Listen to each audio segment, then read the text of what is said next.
What's up, YouTube? Got an update for you, and I'm really excited. Lots of changes have been made lately, and we're moving forward as fast as possible.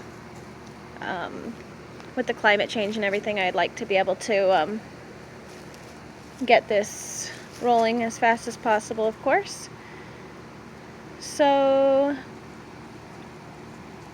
I wanted to let you know, I know I don't have a lot of people watching me right now, but anybody who is watching me that doesn't know me, I just want to explain why I'm doing this.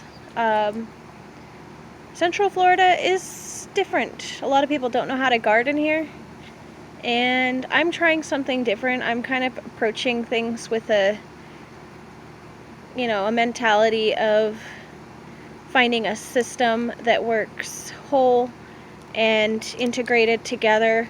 Like, my goal is to find a way to grow food where nothing comes into this property and nothing leaves this property. Now that's going to be hard because we have 2 dogs, 2 people, and not a lot of land. 0.18 acres is not a lot. So that's what a lot of people are going to be facing with this climate change. They're going to have a bit of property, crappy soil like me, and they're not going to know what to do with it. So I decided to document what I'm doing because I've come up with a really great system. It's gonna work. I know it is, because everything works for me. So anyways, without further ado, I'll show you the yard, but first I want to tell you that we're going to have some series. Like, I'm going to do a series where I show people the yard as it progresses so they can understand how to do it, and it can be done, kind of thing. But I'm also going to have series where I explain the systems that I'm doing. So anyways, this is one of those videos where I'm just showing the yard and my progress, because at this point I don't have any systems to show. So anyway, without further ado, let's go ahead and show you everything that's changed lately. I think it's been like 2 weeks since I've done an update. I'm trying to do them, frequently enough to where there's some change, something to show. Alright, let's go. Okay, so got my garden over here. As you can see, it has a lot of coconuts lining it. I'm gonna put my keys down. It's got a lot of coconuts lining it. I'm using those coconuts because of the liner. One, I was getting dirt in my sand in my beautiful soil, so no thank you. So I put those in. And the other thing is coconuts, compost down really well into amazing soil. As you can see, a lot of people say you can't grow strawberries in this type of climate. I'm experimenting because I really, really love strawberries. So I'm really hoping these guys make it. As you can see, we've had 97-degree weather so far this year, no problem. I've been doing a few things to make sure they stay strong. Like, every time they get a flower, I clip it. They're not allowed to have strawberries in the summertime.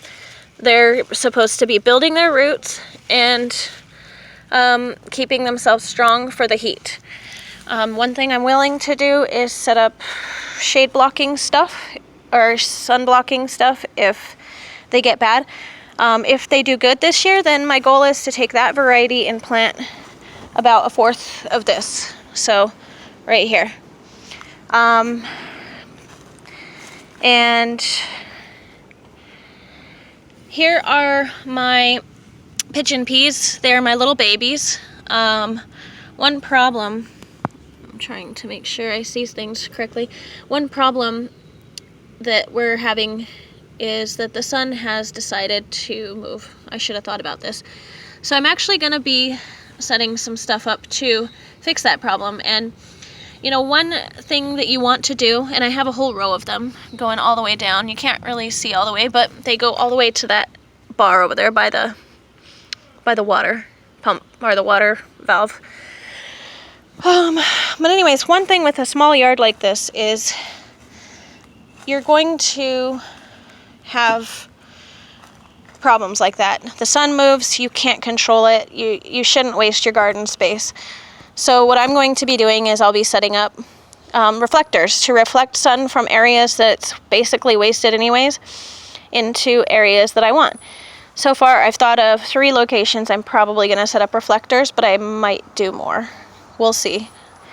I already ordered the materials, super cheap, cost me like I think $40. I ordered saran wrap and mylar. Mylar reflects 99% of the sun, I think. Here's an update on my pineapple garden. I've gotten quite a few new pineapples. I'm not sure how many I had last time, but I know I just planted these 4 yesterday. So they're doing their thing.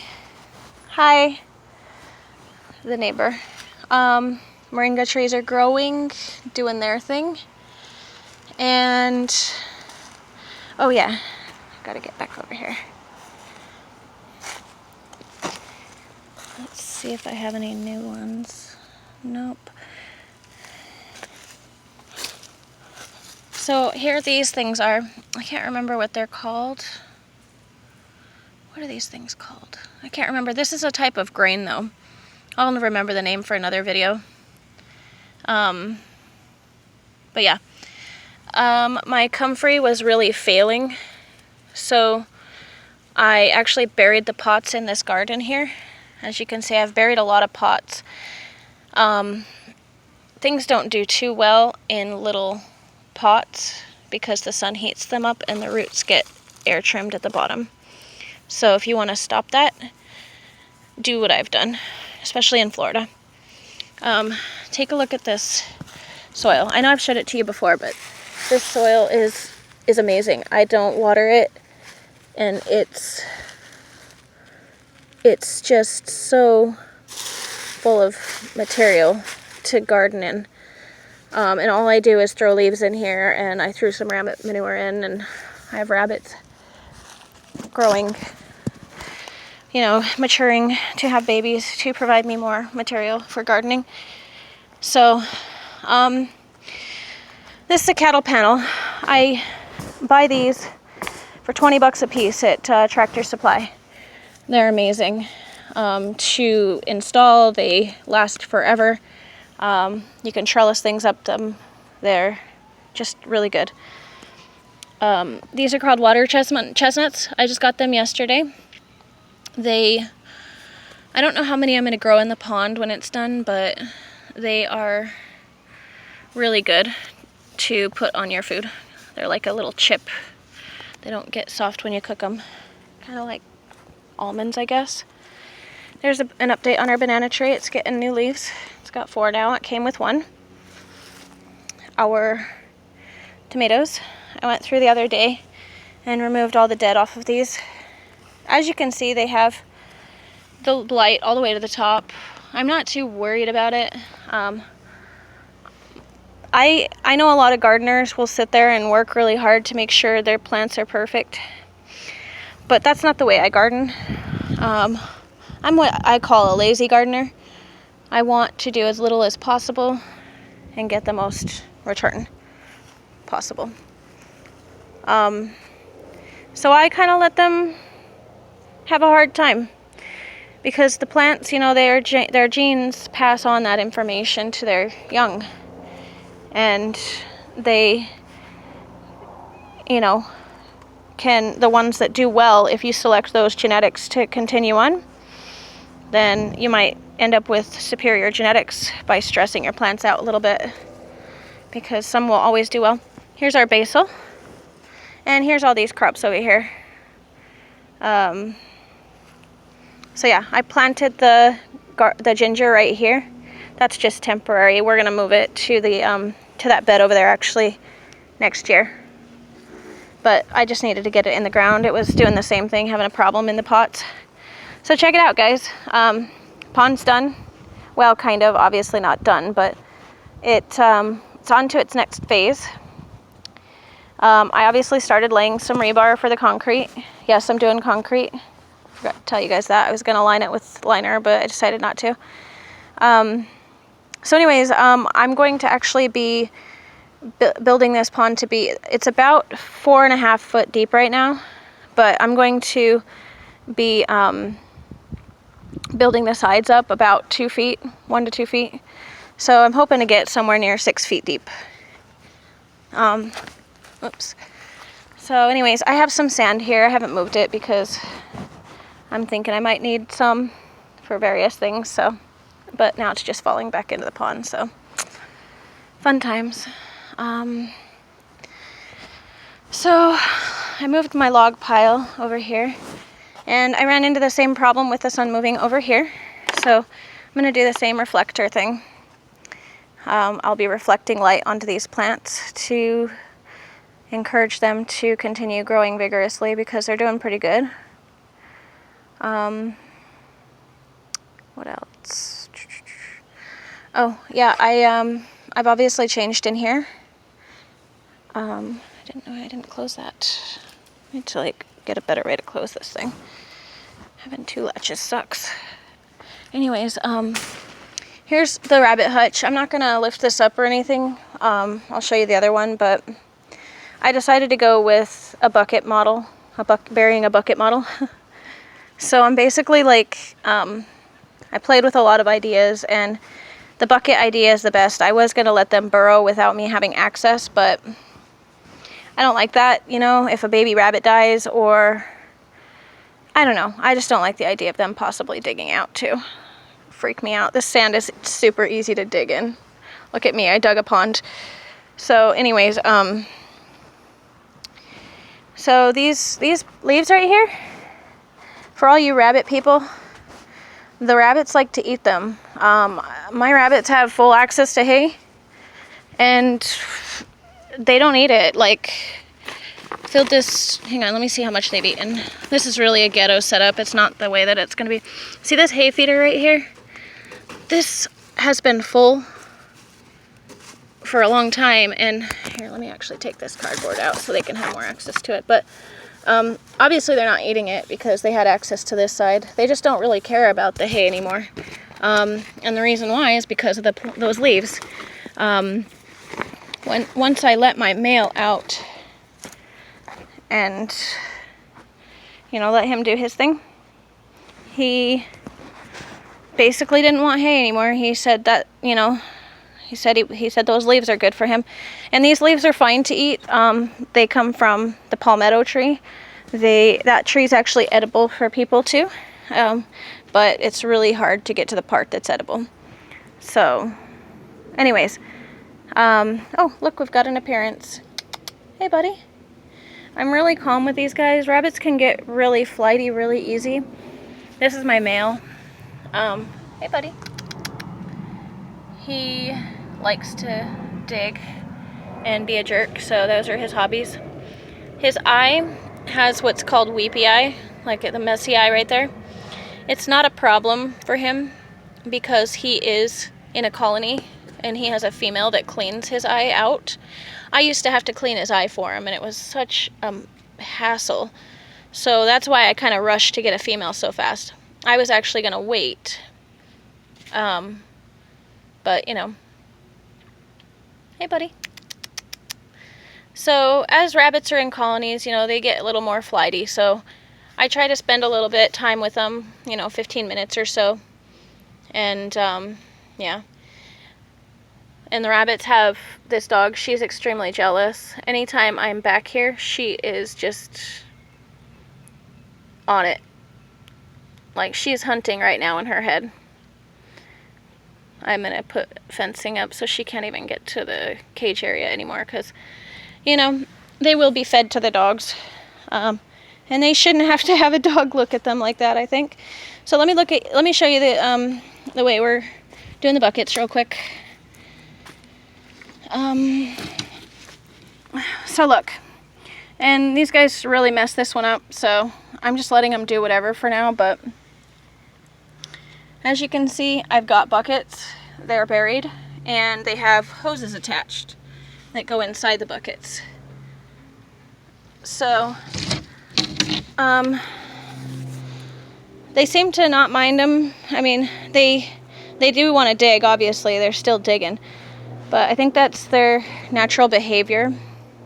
I'm hoping that once I get everything set up, they'll be shaded enough to where it never gets too hot to where they really need to dig. But the digging will just be more of like a pastime hobby, because they're not going to be allowed to dig really that much. I mean, but yeah. So I have lots of plans for this colony. Anyways, so here I have some greens. These are foraged from the area. And the one that they like the least is the grass. The thing that they like second least are these things. These are edible for people too. I don't know what they're called, but they have bell-shaped leaves like this. And they're vines, and you just clip the new growth tips off, which this is a very invasive weed, so it's gonna spring back like it hates you. The newest addition are sweet potato leaves. They seem to really love those, and they really love whatever this stuff is here. Not this thing. They kind of like that. But they love these things. I'm actually saving seeds from all the plants they like so that I can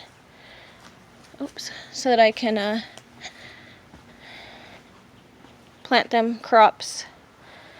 So anyways, I have 4 buckets set up like that so far, and the goal is to have these leaves on top of them. I might change that. I don't know. I don't want to, whenever I need to catch the rabbits, the last thing I want is to come in here and have to wrangle them. So I think what I'm going to do is, I don't know, I need to set up a system where I feed them, where I can catch them when I'm feeding them. Which I think I have it, but I'm going to set it up to where the rabbits actually are on an upper level when they're eating. So I can close some doors and bam, they're caught. Like rabbits in a trap. So anyways, that's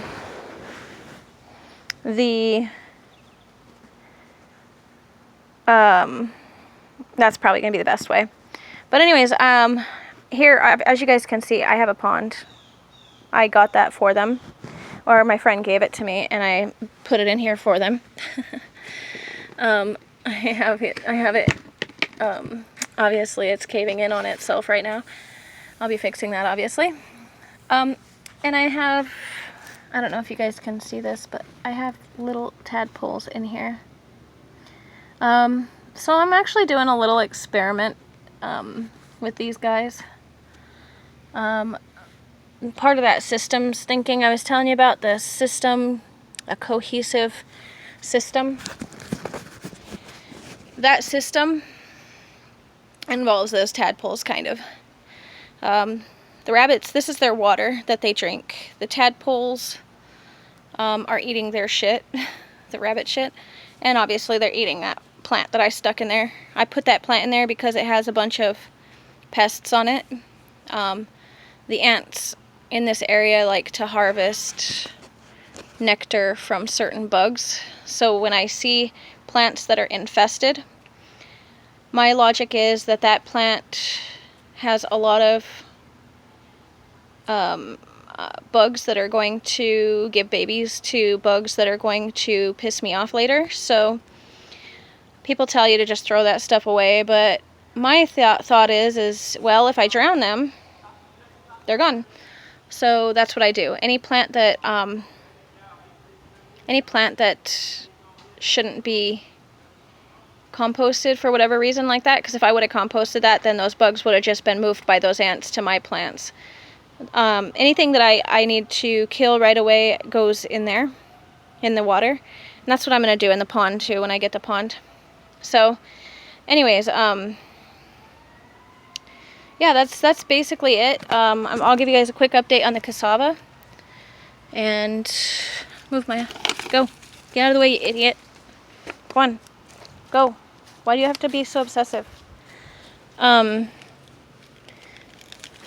So, so far I have 13 cassava plants coming up, which is great.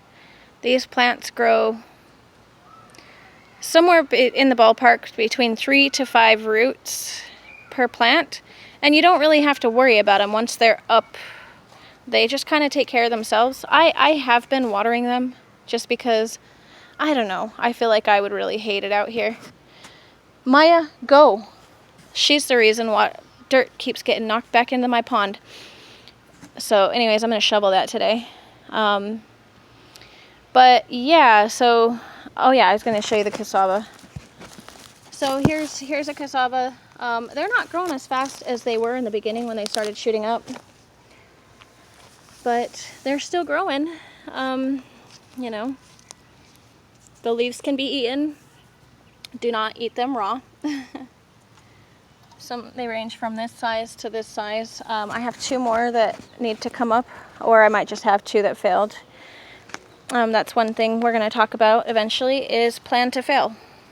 You can never get 100%, and you'll never get 100% unless you are freaking awesome.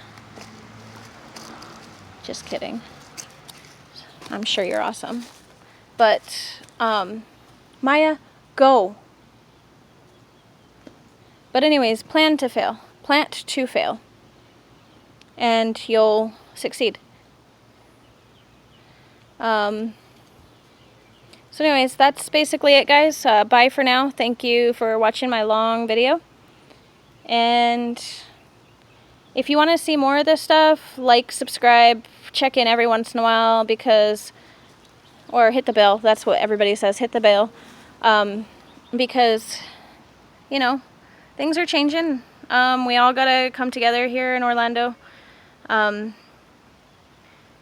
I'm hoping to find a community of people that are looking to do the same thing as me, that are interested in being more self-sufficient leaders, people that aren't afraid to get their hands dirty. Like, let me tell you something. I am out here every day. Ask my neighbors. Maya, go. Ask my neighbors. I'm here all the time. I don't stop. And that's what we're going to have to do in the future.